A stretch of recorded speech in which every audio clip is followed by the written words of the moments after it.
1984 की आग। इससे भी ज्यादा दहलाने वाला एक सवाल है, क्या उस तबाही को रोका जा सकता था?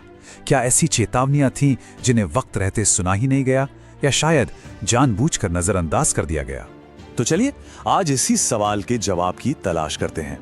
ये कहानी सिर्फ ऑपरेशन ब्लू स्टार की नहीं है, नहीं, ये कहानी है उन अनसुनी चेतावनियों की, उन अनदेखे खतरों की, जिन्हें बस अगर समय रहते सुन लिया गया होता तो शायद इतिहास कुछ और होता।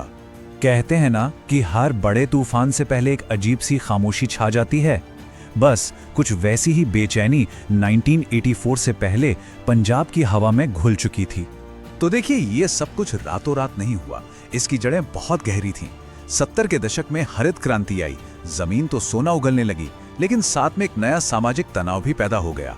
फिर 1973 में आया आनंदपुर साहिब प्रस्ताव, जिसने पंजाब के लिए ज्यादा अधिकारों की मांग की। और फिर 1978 में निरंकारियों और पारंपरिक सिखों के बीच वो हिंसक झड़पें हुई। वो एक टर्निंग पॉइंट था, माहौल में बारूद भर चुका था। और फिर इसी सुलगते माहौल में 1982 में जरनैल सिंह भिंडरांवाले ने स्वर्ण मंदिर परिसर में अपना डेरा डाल दिया। और इस पूरे तूफान के बीच में एक नाम उभर कर सामने आता है, जरनैल सिंह भिंडरांवाले। उनका उदय कह सकते हैं कि भारतीय राजनीति के सबसे विवादास्पद और शायद सबसे खतरनाक अध्यायों में से एक है। अब जरा यहां देखिए, ये कहानी दो हिस्सों में बटी हुई है। एक तरफ ये आरोप है कि भिंडरांवाले को एक राजनीतिक मोहरे की तरह इस्तेमाल करने की कोशिश की गई, मकसद अपने राजनीतिक दुश्मन अकाली दल को कमजोर करना। लेकिन खेल यहीं पर पलट गया। वही मोहरा अपने आग उगलते भाषणों से इतना ताकतवर हो गया कि वो अपने ही बनाने वालों के हाथ से निकल गया। ये एक ऐसा दांव था जो बहुत बहुत भारी पड़ने वाला था। और इसके बाद जो हुआ वो शायद किसी ने सोचा भी नहीं था। सिखों का सबसे पाक, सबसे पवित्र स्थल धीरे धीरे एक किले में बदलने लगा। एक नजर इस तस्वीर पर डालिए, स्वर्ण मंदिर। देखिए कितनी शांति है, कितनी आस्था है। इस तस्वीर को, इसे अपने जहन में बसा लीजिए, क्योंकि अब जो हम देखने वाले हैं वो इसका एकदम उल्टा है। दिसंबर 1983 में भिंडरांवाले अपना ठिकाना ले जाते हैं अकाल तख्त में, और फिर उनकी मदद के लिए आते हैं 1971 जंग के hero retired major general Shabeg Singh. और उनकी निगरानी में उस पाक जगह की किलेबंदी शुरू होती है। सोचिए जरा, संगमरमर की दीवारों में बंदूक चलाने के लिए मोर्चे बनाए गए, खिड़कियों पर रेत की बोरियां और अंदर हथियारों का जखीरा। अब यह साफ हो चुका था कि यहां कोई भी ऑपरेशन एक भयानक खूनी जंग में ही तब्दील होगा। और अब हम कहानी के उस हिस्से में पहुंच रहे हैं जो शायद सबसे ज्यादा परेशान करने वाला है। वो हिस्सा जहां खुफिया रिपोर्टें थी, विकल्प थे और साफ साफ चेतावनियां थी जो उस आखिरी फैसले से पहले दी गई थी। ये कोई अखबार की कटिंग नहीं है, ये देश की सबसे बड़ी इंटेलिजेंस एजेंसी आईबी के चीफ की सीधी चेतावनी थी। किसे? प्रधानमंत्री इंदिरा गांधी को। कब? ऑपरेशन से ठीक एक हफ्ता पहले। और शब्द देखिए, विभाजन के बाद की सबसे बड़ी कानून व्यवस्था की समस्या। ये कोई चेतावनी नहीं थी, ये एक भविष्यवाणी थी। एक ऐसी भविष्यवाणी जो बहुत ही दर्दनाक तरीके से सच होने वाली थी। बात सिर्फ खतरे की नहीं थी, खुफिया एजेंसियां एक रास्ता भी सुझा रही थीं। आईबी चीफ ने बकायदा एक 4 पन्ने का नोट दिया था, एक पॉलिटिकल सेटलमेंट का, एक राजनीतिक हल का रास्ता, जिसमें नरमपंथी अकालियों से बात करके भिंडरांवाले को अकेला किया जा सकता था, बिना एक गोली चलाए। लेकिन उस प्रस्ताव को खारिज कर दिया गया। और फिर कहानी में एक और बहुत ही सनसनीखेज एंगल सामने आता है, तीसरी एजेंसी का। आरोप ये हैं, और ये बहुत गंभीर आरोप हैं, कि प्रधानमंत्री के सचिवालय से ही एक गुप्त एजेंसी काम कर रही थी, जिसने मंदिर के अंदर हथियार पहुंचाने में मदद की। क्यों? ताकि सैन्य हमले के लिए एक पक्का बहाना मिल सके। अब सोचिए, अगर इसमें जरा भी सच्चाई है तो ये आग बुझाने की नहीं, बल्कि आग में घी डालने वाली बात थी। अब जरा इन दो ऑपरेशंस को देखिए। एक तरफ था ऑपरेशन सनडाउन, एक सर्जिकल स्ट्राइक।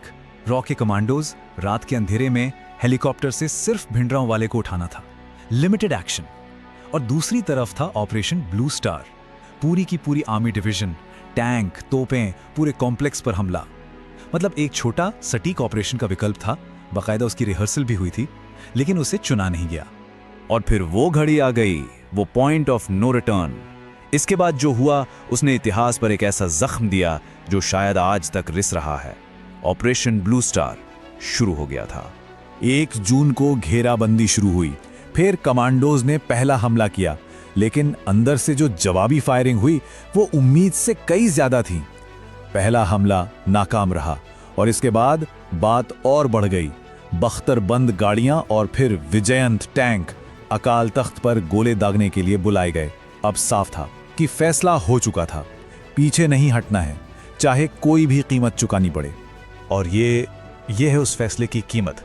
याद है वो पहली तस्वीर, वो सुकून, वो आस्था। और अब इसे देखिए, ये सिर्फ एक इमारत पर पड़े गोले के निशान नहीं है, ये करोड़ों लोगों के दिलों पर लगे जख्म हैं। और फिर आते हैं आंकड़े, मौत के आंकड़े, और यहां भी जमीन आसमान का फर्क है। सरकार का श्वेत पत्र कहता है करीब 500 आतंकवादी और नागरिक मारे गए, लेकिन स्वतंत्र अनुमानों को देखें तो ये संख्या 4000, 10,000 या उससे भी ज्यादा तक जाती है। ये इतना बड़ा फर्क खुद बताता है कि इस ऑपरेशन की मानवीय कीमत कितनी भयानक थी, खासकर उन बेगुनाहों के लिए जो बीच में फंस गए थे। और अब आईबी चीफ की वो भविष्यवाणी सच होने लगी थी। ऑपरेशन ब्लू स्टार ने एक चिंगारी नहीं बल्कि एक ऐसी आग भड़का दी थी जिसकी लपटों में पूरा देश जलने वाला था। इसका नतीजा एक के बाद एक त्रासदी के रूप में सामने आया। जून 1984 ऑपरेशन ब्लू स्टार ने पूरे सिख समुदाय में एक गहरे गुस्से को जन्म दिया। 31 अक्टूबर 1984 उसी गुस्से की आग में प्रधानमंत्री इंदिरा गांधी की हत्या उनके ही सिख बॉडीगार्ड्स ने कर दी। और फिर नवंबर 1984 दिल्ली और देश के दूसरे हिस्सों की सड़कों पर हजारों बेगुनाह सिखों का कत्लेआम। एक घटना दूसरी को जन्म दे रही थी। ये एक ऐसा चक्र था जिसकी शुरुआत स्वर्ण मंदिर से हुई थी। और ये है उस चेतावनी के सच होने के आंकड़े। विभाजन के बाद की सबसे बड़ी कानून व्यवस्था की समस्या। सरकारी आंकड़े 3000 से ज्यादा मौतें बताते हैं, स्वतंत्र अनुमान तो 17,000 तक जाते हैं। ये सिर्फ नंबर नहीं है, ये एक राष्ट्रीय त्रासदी का सबूत है। तो आखिर में हम उसी सवाल पर वापस आते हैं, क्या ये एक खुफिया विफलता थी? क्या इंटेलिजेंस को पता नहीं था? ज्यादातर स्रोत कहते हैं नहीं, ये इंटेलिजेंस की नहीं बल्कि सियासत की विफलता थी, एक पॉलिटिकल फेलियर। क्योंकि खुफिया जानकारी थी, चेतावनियां दी गई थी और सबसे बड़ी बात, विकल्प भी दिए गए थे। तो आखिर एक देश को, एक समाज को क्या कीमत चुकानी पड़ती है जब चेतावनियों को अनसुना कर दिया जाता है?